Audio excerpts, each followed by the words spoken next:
In the world of anime and manga, there have always been characters that are very popular among the fans. It has been no coincidence that these characters are mostly brothers of the main character of a franchise.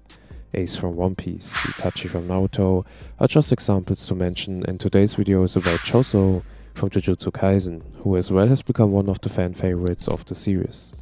So to get a better understanding of why Choso has become so popular among the fans, we need to go all the way back to the beginning of the Shibuya arc, where Choso basically debuted in JJK. In the Shibuya incident, the alliance between cursed spirits and cursed users, forged by Mahito and Kenjaku, make their move to seal Satoru Gojo. And here we already need to talk about motives. Unlike Jogo, Kenjaku, Hanami and Mahito, who all came to Shibuya in the first place to seal Gojo as their primary goal, Choso joined their side and agreed to fight alongside Mahito and Kenjaku, but ultimately pursued his goal to get his revenge for his brothers and kill Yuji Itadori, who at the end of season 1 together with Nobara, killed Choso's brothers Eso and Kechizu. And from the beginning, Choso has been presented as a person who is very attached and protective of his brothers, especially as he is the oldest one. Unlike the other curses, Choso doesn't have this cruel desire to attack other people or hurt any Jujutsu sorcerer unless it has something to do with his family. And Choso, who is a half-cursed spirit, which means that he's also half-human, actually loved his human mother.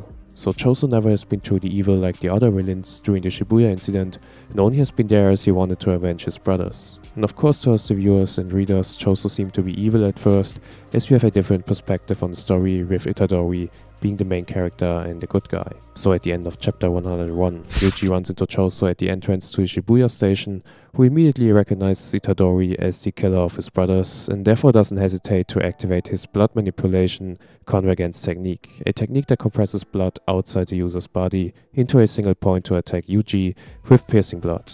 And one aspect that makes Choso so popular among the fans is his fighting style and his technique. First of all, Choso uses blood manipulation, which is always one of the coolest techniques you can use. He's ranked as a special grade and is therefore extremely powerful, as he has mastered his techniques for over 150 years. Choso has great knowledge in combat and was therefore capable of standing up against Itadori, who is a master in combat fights. He's extremely intelligent in battles as he has existed for 150 years and has incredible fighting experience and level of wisdom, and is one of the smartest fighters you will ever see in JJK. Furthermore, he has his own signature move with Supernova, which is an original that he developed. During Supernova, Choso detonates several orbs of blood, condensed with convergence, and fires reinforced blood bullets in every direction. Supernova can also be channeled into one larger sphere that explodes into an even more devastating attack. And Choso used this attack in every of his battles, and was able to deal huge damage on his opponents with it, and even was able to beat Naoya, and made Kenjaku reveal his second curse technique,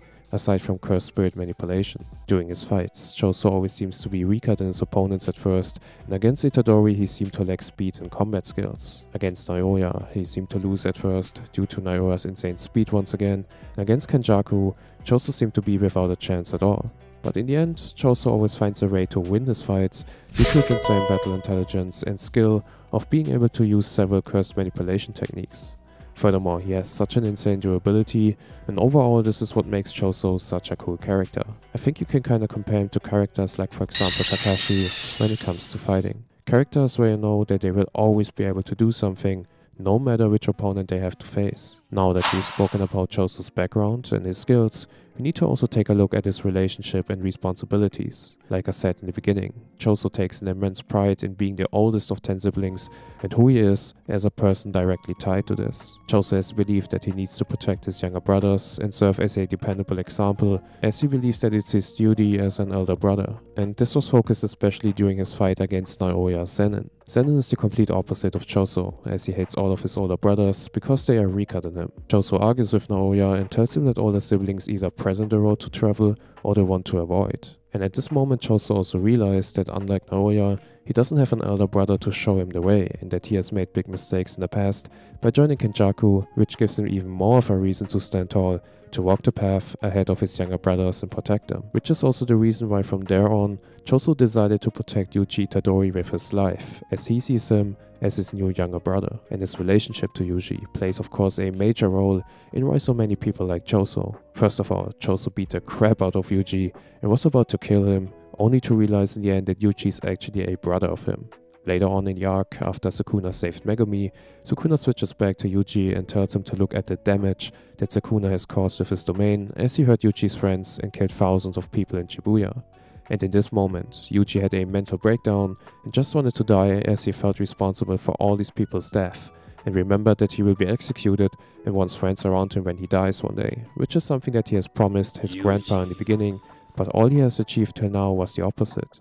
But still, Yuji was willing to stand up once again and continue fighting, since he would just be a murderer if he would be killed now, which is something he wanted to change. But this was still just a glimpse of the last straw for Itadori, because shortly after, Itadori had to experience the tragic death of his mentor Nanami, who got killed by Mahito right in front of his eyes, which was another huge blow for him. But Yuji's spirit fully got broken when Mahito later on also mortally injured Nobara, who got unconscious, and her status to this day still remains unknown.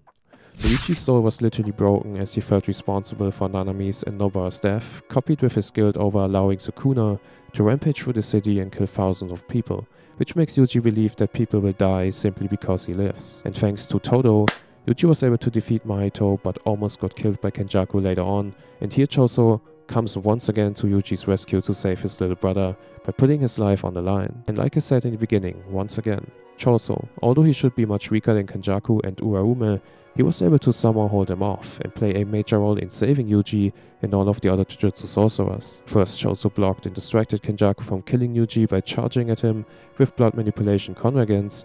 Then Choso was able to wound Uraume with piercing blood. Then when all of the sorcerers were freezed by Uraume's frost calm, Choso was able to almost free himself by increasing his body temperature with flowing red scale. During the Itadori examination arc that started after Kenjaku's escape from Shibuya, Yuji once again was left behind alone in Shibuya, away from everyone else, sitting alone on a staircase until Choso joins him and asks him about the injuries that he sustained from all the fighting, which are nevertheless all healed because of Sukuna's growing strength. And while everyone else has left Shibuya to return to Jujutsu High, Choso was the only one who stood by Yuji's side and consoled him. He even helped Yuji to kill as many curses as possible in the ruins of Shibuya, and even protected Yuji later by fighting and defeating Naoya Zenin, although Naoya was supposed to be stronger than Choso, at least on paper. So what can we resume so far? Choso never has been truly evil from the beginning, and only has been in Shibuya to avenge his brothers in the first place. Later on, he has become Itadori's brother, who protected Yuji with his life to death. Choso has shown in several fights and occasions how skilled and smart he really is, as he was able to stand strong during the Shibuya and Itadori examination arc, no matter how bad the odds were. He is always able to find at least something with which he can bring his opponents into some serious trouble. Another huge aspect why I'm sure that he's a very popular character is the fact that most of the viewers can relate with him and his morals. Maybe one of you that is watching this video now has big or little siblings as well that you love from the bottom of your heart and that you would protect with everything you have. And Choso is right. As elder sibling, you can pave the way for your siblings and can protect them from doing the same mistakes that you did in the past, and you can help them in achieving their dreams and become the best versions of themselves. As early as 1960, the psychologist Hartmut Kasten established that a sibling relationship has certain essential characteristics that can be categorized. The sibling relationship is the longest relationship in a person's life. It is fateful, as people cannot choose which relationship they are born into, and it cannot be ended, as it remains permanent regardless of how much contact the siblings have with each other. Many sibling relationships are characterized by the deep-rooted emotional ambivalence, for example the simultaneous presence of intense positive feelings such as love and affection, and negative feelings such as rejection and hatred. Sibling relationships can be characterized by a high degree of intimacy, as the siblings grow up in a shared nest, unlike any other social relationship, and this can, as is so often the case, create feelings of obligation from older siblings towards younger siblings. And although Choso and Itadori basically didn't grow up together, as Choso was born years prior, you can tell that he has these feelings of obligation towards his younger siblings and Itadori to protect them. And with these feelings of obligations, responsibilities come alongside them. During the Culling Game arc, while talking to Yuki, Choso for the first time reflected his actions there and took responsibility for his actions in Shibuya. He killed lots of people, and is also kind of responsible for the deaths of his brothers, because if he back then didn't decide to be a curse, and if he had chosen together with his brothers to live as humans, his brothers would still be alive. Furthermore, Choso cried at the bar and blames himself for taking the easy way out, leaving Itadori alone when the brothers were fated to fight together. And although Yuki argued that Choso needs to stay alive, so Yuji wouldn't be alone again in the future, Choso already decided that he will give his life and do whatever is needed to stop Kenjaku. And this is exactly what Choso did. When Yuki and him fought Kenjaku to protect Tengen, Choso attempted to sacrifice himself to rescue her, and right at this moment, like Yuki said to him, Choso has died as a curse and committed himself to be human and be someone who would protect every other human and not just his brother Itadori. Alright guys, what do you think about Choso? Let me know in the comments below, and as always, stay safe and have a nice day.